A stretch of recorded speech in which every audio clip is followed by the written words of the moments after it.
পিয়াও বুঝো তা হরি এতে গো হতা ন বুঝে এনে কেন করে ন আর কি হরি ন হরি তুই ন বুঝে এনে কিলা তুই গুছ করতে লাগে যাবা বাবে কাকা কি কয় তোমার কাকা করছে ঠেকা ও আমি তো ঠেকাইছি তুই এন্ডে আর মানুষ আয় তোর হতা হই ন পারি তোর ইতারে হতা বুঝাবে ন পাই তুমি বুঝো না তুই তো আর হতা বেকি বুঝো ইতার আর তোর দেশে হতা হই না ইতার বুঝাবা বুঝো না ঠিক আছে হ্যাঁ ইকরা নাম আর হতা হই বুঝো না তুই কি বলল ও তোমার গাবির করছে গগৈ হ্যালো তোর বয়বার কোন তো নসিনি তো দেইছি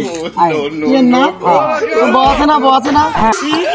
আসসালামু আলাইকুম ওয়ালাইকুম সালাম তো কেন আছেন না ওইতে কেন আছেন গমাছেন না নাইয়া আয় কে হইতে গমাছেন বাচ্চা কাকিং গমাছেন না মাইরে লো এসি রে এ আর হটতেছেন রে আমার শ্বশুর করছে যে ভালো আছে বাড়ির সবাই ভালো আছে বুয়া উপ হাম গুজে ইয়া এখন পয়সা টয়সা দিয়ে নে সুদানে বুয়ার একখানা করিয়ে নে গম করিয়ে নে বোঝা একটা দায় উঠে ইয়া রে তাইলে নে মাইকান বই এটা সুদানে বুয়া তো গম না ডিয়ার মানুষ বহুত ধরদার গই যে সুদানে বুয়া তো আরে ভাই কথা হয় কি কইম দে মাই পুয়াইবারে লই আর বুয়া সল্টু তো লই গেছিল বুঝছেন না যাই এনে বিয়ে কইতে নি